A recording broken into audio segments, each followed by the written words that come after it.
Hello, and welcome to American Catholic History, brought to you by the support of listeners like you. If you value this content and wish to see it continue, become a supporter at americancatholichistory.org/support. I'm Noelle Heaster-Crow. And I'm Tom Crow. We start once again with a word of thanks for our supporters, especially James B., Brian M., Kathy R., and Les R. Thank you so much. Yes, thank you sincerely. We're about 27% of the way to the amount of support we need to make this podcast a sustainable thing. Actually, 29%. Oh, yeah, we had a couple. I missed the memo. Couple recent supporters, so all the way up to 29%. Fantastic. But we really need to get to 35% of our total goal by the end of December. So if you can help us. So there you go. There's your task. So if you've enjoyed these episodes, if you've learned something, if you've been inspired or edified or helped in your faith, please consider becoming a supporter. You can learn about our support tiers at americancatholichistory.org/support. The lowest tier is just $5 a month at the cost of fancy peppermint Starbucks or Dunkin', as we prefer, coffee. So, but I will say the $15 level has seemed to be a little more popular lately. That gets you a mug and a really nice sticker. So, $15, that's reachable too. 3 of those coffees per month. Anyway, so that said, and thank you for your support. Let's get on with the show. Okay. Today we're talking, at long last, about Bishop Benedict Joseph Flaget. We've mentioned him a lot, but we're really excited to tell you his story today. He's the first bishop of Bardstown and later the first bishop of Louisville when the see moved 40 miles northwest. Flaget is the reason we have an incredible pilgrimage to the Kentucky Holy Land and Bourbon Country. We're going back in August of next year, and we hope you'll join us. Make it a Christmas present for yourself and your loved ones. This is a very holy place. It's just so filled with great Catholic history, and there's also bourbon. Yes, there are bourbon tastings and bourbon tours, but the churches and just being in that place where so much amazing history happened is a really wonderful experience. I've talked before about praying at the tombs of the first Trappists and the first Dominicans to come to the United States, and it's just such a powerful experience. Hopefully this episode will help you make the choice to come with us.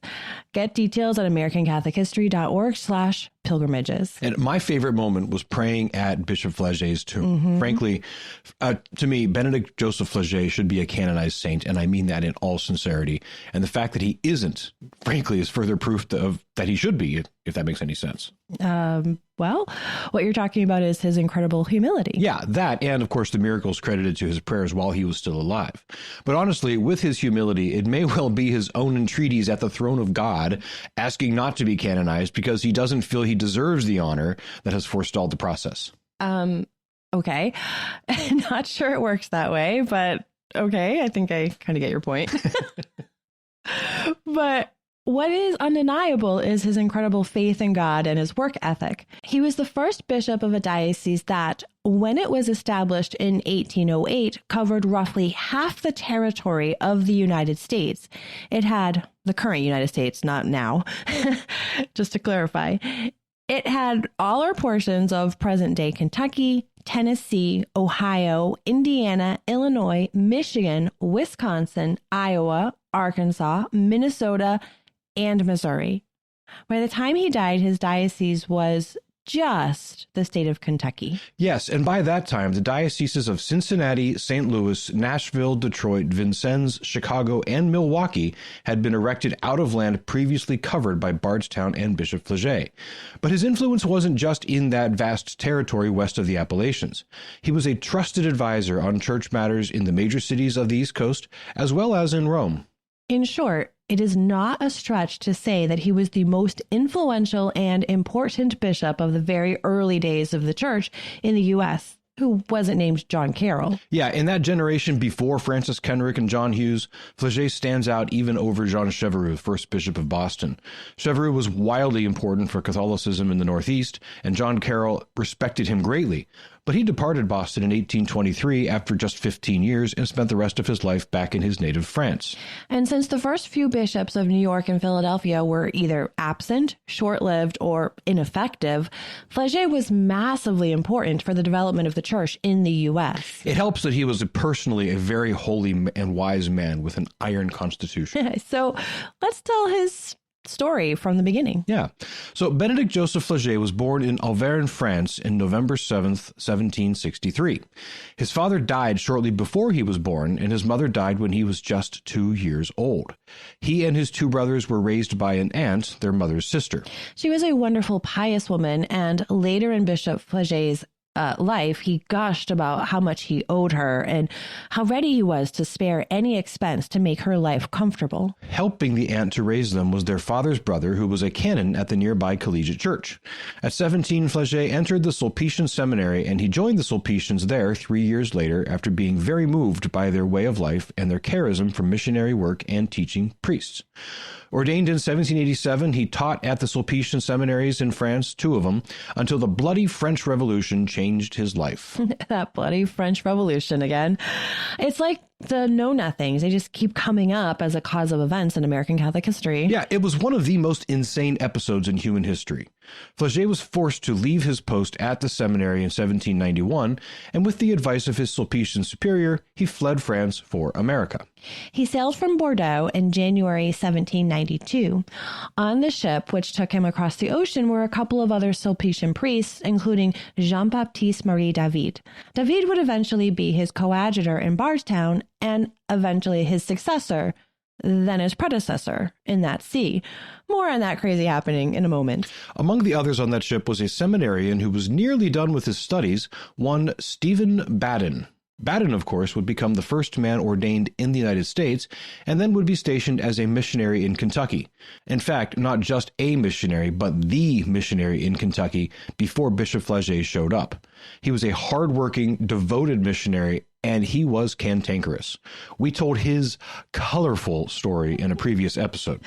Flaget and company reported to Baltimore at the end of March 1792, where they were received warmly by John Carroll, Bishop of Baltimore. At the time, of course, Baltimore was the only diocese in the country, so Carroll was very happy to get more priests, especially educated and capable ones. And Flaget fit that bill nicely. After just 2 months in America, Father Flaget was sent to one of the oldest Catholic cities west of the Appalachians, the post of Vincennes on the banks of the Wabash River in southwestern Indiana. Vincennes had been a very important military post, first built by the French. Then the British controlled it, and then the Americans took it during the Revolution with the help of French Catholics in the area and their priest, Father Pierre Jabot. That's another interesting story that we told in a previous episode. So he set off for Vincennes, stopping for a time at Pittsburgh, where he was received by General Anthony Wayne. From there, he set off on flatboat down the Ohio River until coming to the Falls of the Ohio, which is where the town of Louisville sprang up. Yes, indeed. So his first time in Kentucky was long before he had any inkling that that state and the city where he disembarked would become his life's work. At Vincennes, he found the faith in a pitiable state. The chapel was dilapidated. The practice of the faith was shoddy. They hadn't had a priest in at least 5 years, and it was only a traveling priest who came by occasionally. He poured himself into the work, fixing up the chapel, hearing confessions, preparing for confirmations, providing catechesis, and generally bolstering the faith of the people through his personal piety and hard work. He also established a school and a library at Vincennes, making those the oldest educational institutions in Indiana. His work paid off. In his 2 short years at Vincennes, he greatly improved their situation. So when he was recalled to Baltimore, the people were restored and the faith thriving. Boarding a boat in 1794, he sailed the rest of the way down the Ohio, then south on the Mississippi to New Orleans, where he boarded a ship to return to Baltimore, because that route really did make more sense than trekking back across country over the Appalachians to get back to Baltimore. Yeah.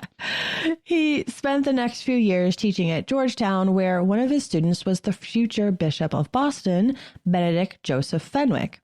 In 1798, he was sent to Cuba to establish missionary work there. He returned to Baltimore in 1801, where he taught again. But then the real work of his life was to begin a few years later. In 1808, Bishop Carroll prevailed upon Rome to erect 4 new dioceses in the United States. 3 of them were obvious: Boston, New York, and Philadelphia. The 4th had to be a city out west to manage everything west of that natural barrier, the Appalachian Mountains. The most prominent city of Catholics at the time was tiny Bardstown, Kentucky. For the reason why, you should listen to our episode on Kentucky Catholics and bourbon. So Bardstown it was, and that meant that the priest most suited to give a recommendation for who the new bishop would be was Stephen Baden, and he recommended his old friend from France, Father Benedict Joseph Flaget. Flaget was actually in Emmitsburg, Maryland when he got the news. Another refugee from the French Revolution, Sulpician Father John Dubois, had recently founded Mount St. Mary's there. Dubois is another incredible figure from early American Catholicism whom hardly anyone knows about. We told his story also. But Flaget was so shocked that he traveled immediately to Baltimore to ask Father David if there hadn't been some mistake. Father Flaget thought that Father David would be a much better fit for the position. Father David, it turned out, had feared that Rome would name him and was relieved when he heard it was Flaget. But Father David agreed on the spot to go with him to Bardstown if he could not escape the duty. Flaget determined to try one last thing. He hoped his superior in the Sulpician order, the one who had encouraged him to go be a missionary in America, would help him get out of it. But when they met in France, the Sulpician superior's first words to him were, "My lord, you should have been already in your diocese." And with that, Father Flaget knew he would have to accept. So he returned to America, bringing with him 2 more very auspicious Sulpicians, Father Simon Gabriel Boutet, who would be the first bishop of Vincennes when it became a diocese, and Father Guy Chabrat, who would be Flaget's second coadjutor bishop in Bardstown. So he returned to the U.S., where he was consecrated Bishop of Bardstown by now Archbishop John Carroll on November 4th, 1810. The sermon at his consecration was preached by Jean Chevreul, the recently consecrated first bishop of Boston. Flaget, with loyal friend Father David at his side, was set to depart for Bardstown. But since he had no money, he was unable to set off until May 11th, 1811.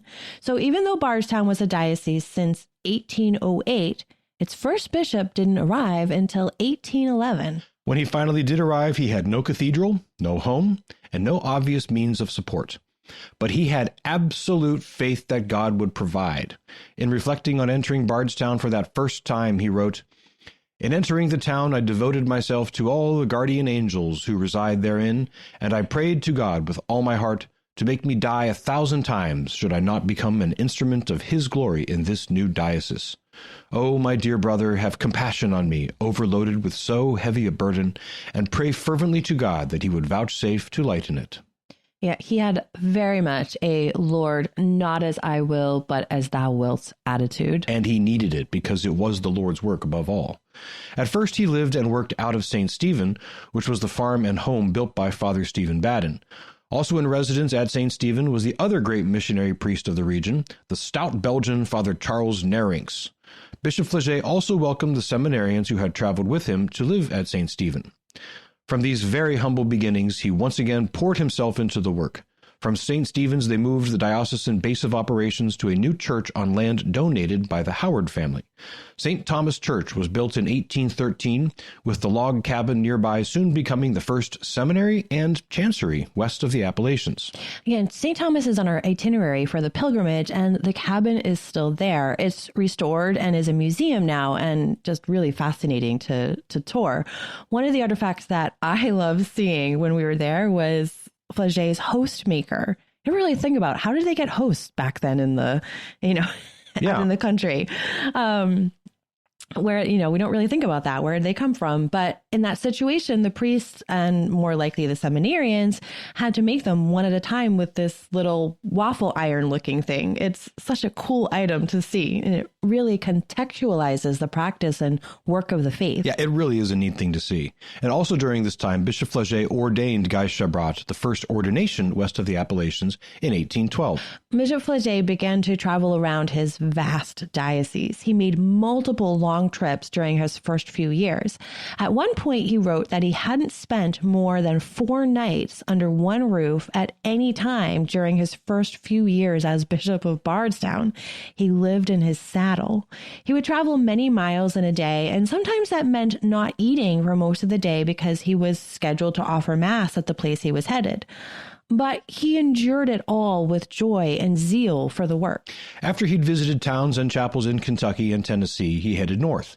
He found Catholics in parts of Ohio and eventually asked the superior of the Dominicans at St. Rose Priory in Kentucky, Edward Fenwick, to make regular missionary trips through that state. He visited the Great Lakes region, eventually sending priests to minister among the native tribes in that region.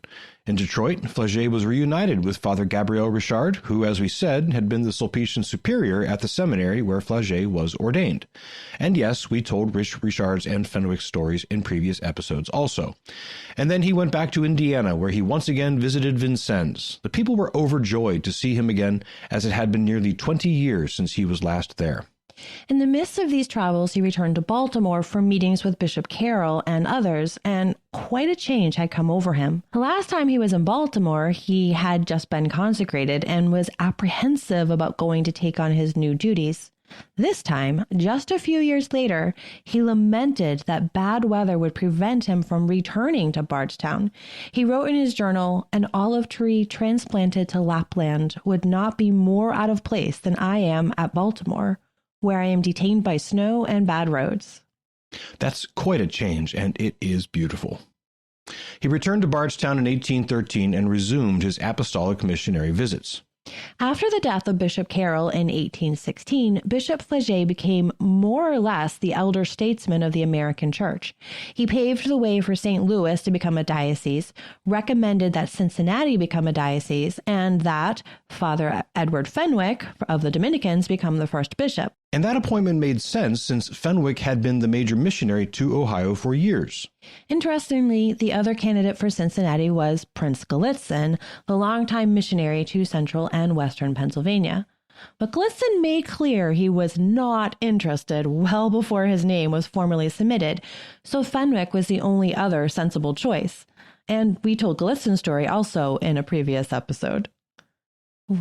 As we mentioned before, Bishop Flaget's name has come up a lot over the years we've been doing this podcast, though we've never fleshed out his story like we are now. Yeah. And this is the thing about Flaget. Because of his French roots, the French Revolution, his personal holiness, his longevity, and his stability, he was so much in the middle of so much that was going on in the church in America. He was influential in John Dubois becoming the 3rd Bishop of New York, Benedict Fenwick, not Edward, but Benedict, becoming the 2nd Bishop of Boston, Simon Broutet, the 1st Bishop of Vincennes, and so many others. When Archbishop Marshall of Baltimore died, Bishop Flaget was called upon to consecrate his successor, James Whitfield, as the 4th Archbishop in that premier see. And in 1830, Bishop Flaget's personal secretary, Francis Kenrick, was named the 4th Bishop of Philadelphia. Like we said, he may well have been the 2nd most important bishop in the early years of the church in America, even though he was a missionary bishop in the largest, most dispersed, and least wealthy diocese.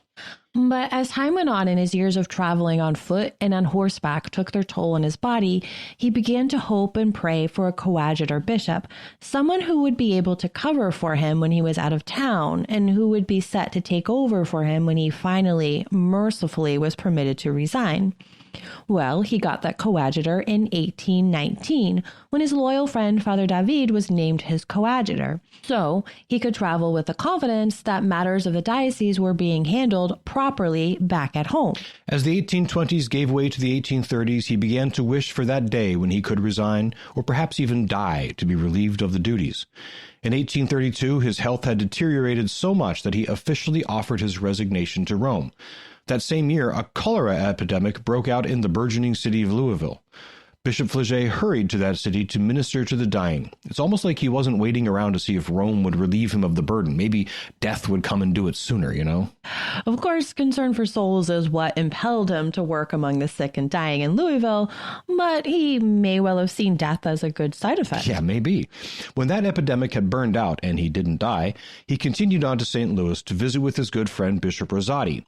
It was while there he received word from his coadjutor, Bishop David, that his resignation had actually been accepted, and David was now the Bishop of Bardstown. However, in the same message, Bishop David informed Flaget that the people and clergy of Bardstown were incensed. They refused to believe it. They didn't want Bishop David. They wanted Bishop Flaget. So he returned to Bardstown to try to calm the situation, but it didn't work. Eventually, Bishop David submitted his resignation to Rome. They accepted it and reinstated Bishop Flaget as the ordinary of Bardstown, and thus he was compelled to carry on the burden. And that's how Bishop David was his successor and predecessor. Yeah. And now, mind you, it wasn't that Bishop Flaget shirked his duties or didn't love his people, but he desired solitude and peace. He preferred to be a solitary missionary working in a particular field, not the oft-consulted leader of the church who bore responsibility for so many souls, and not just those in his own diocese, but those in dioceses where he was instrumental in selecting their bishop. But his humility and devotion to duty ruled the day. But now he needed another coadjutor. David had remained in Bardstown to continue to teach, eventually dying in 1841, but he could no longer be coadjutor. So Flaget requested a new one and prayed that it would not be long. In 1834, his prayer was answered again. This time, it was his other loyal friend from France, Guy Chabrat. With Chabrat in place, he was finally able to take the trip back to Europe that he had so desired. He spent 4 years in Europe, visiting family, friends, the Pope, nearly every diocese in France, and even dining with royalty who wished to learn of his missionary work. In his conversation with the Pope, Gregory the 16th at this point, he brought up the idea of moving the seat of his diocese from Bardstown to the now much larger city of Louisville. That city had grown dramatically, and much of the growth was Catholic immigrants. No decision was made immediately, but the Pope sent the matter to the Congregation for the Propagation of the Faith. He returned from Europe with many items for his cathedral in Bardstown, the monumental Cathedral of St. Joseph, which he had built in 1820. Paintings, statues, and the tabernacle, which is still there, are gifts from the Pope and a number of kings, princes, and dukes. We saw them on our first trip, and we'll see them again next August. And shortly after returning in 1839, he received word that the Pope had approved his decision to move the seat to Louisville. That decision went into effect in 1841. Flaget was sad to leave Bardstown after calling the city home for 30 years. Granted, much of that time he was away from home, but still, it was where he could rest with his beloved seminarians and the families whom he had gotten to know. It was also the center point for the many religious communities and schools he had established or fostered. But the church needed to have its main presence in the largest and most important city in the state, so off to Louisville they went. After this point, Flaget left much of the administration of the diocese to Bishop Chabrat. But his trials were not quite over. Bishop Chabrat began to experience health problems. His eyesight began to fail, and he was forced to travel to France to seek remedy. None was immediate, and he was forced to resign his position as coadjutor in 1847. Flaget had outlasted a second coadjutor bishop. Fortunately, this time, Rome didn't waste time naming a third coadjutor. This time, he was a native son of the land, Martin John Spalding. Bishop Flaget's final major acts were to consecrate Spalding and to lay the cornerstone of the new Cathedral of the Assumption in Louisville. Spalding, it should be noted, would spend 14 years as Archbishop of Louisville, and then in 1864, he would become the 7th Archbishop of Baltimore. And the man he replaced in Baltimore? Francis Kenrick, one Flaget protege succeeding another in America's premier see. And another note is an anecdote we told in the episode about Father Baden. Father Baden, who by this point was himself an old and fading man, was living at the same residence near the cathedral as Bishop Flaget. Father Baden so disapproved of the plan to build a new cathedral that immediately after the laying of the cornerstone, he donned surplice and stole and processed around the new cathedral location, chanting the Miserere and sprinkling holy water in reparation to God for what he viewed as a terrible decision. At this point, Bishop Flaget had had enough. The very next day, he sent Father Baden packing, sending him to live out his days in the company of Bishop Purcell in Cincinnati.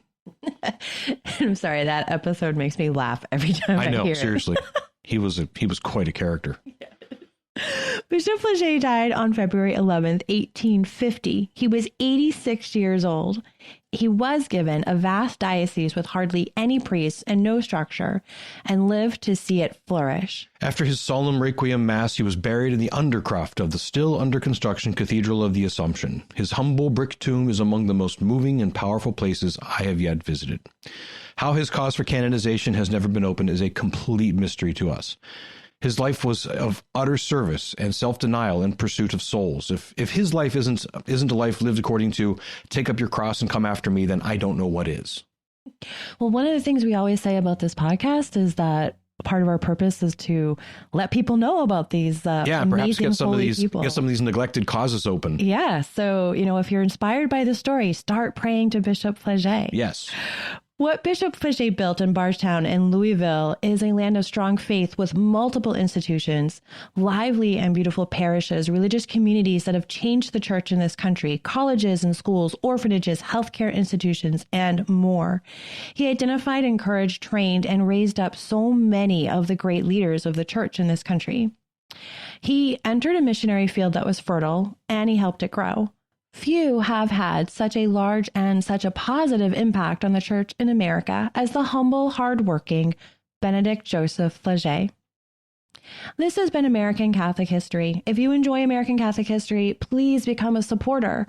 We've got great perks for supporters, including exclusive content, books, mugs, and personal conversations. Get information on how to become a supporter and the perks at americancatholichistory.org/support. Also on our website, find information about our pilgrimage to the Kentucky Holy Land and Bourbon Country, sign up for our newsletter, and find other episodes you might be interested in. As we've mentioned, we really appreciate your support, and that support also can come in the form of giving us ratings and reviews wherever you get your podcast. Those help others find out about our podcast. So please share by word of mouth and also go and give us a rating and review. We also love getting your feedback and suggestions for episodes. We read all of those emails, even if we're sometimes slow to respond. We have lots of other work we're doing as well. You can email us at feedback@americancatholichistory.org. Find us on Facebook at facebook.com/American Catholic History, on Instagram at ACH Podcast, or follow us on Twitter at ACH1513. I'm Noelle Heaster-Crowe. And I'm Tom Crow. Thank you once again for joining us on American Catholic History, made possible by listeners like you.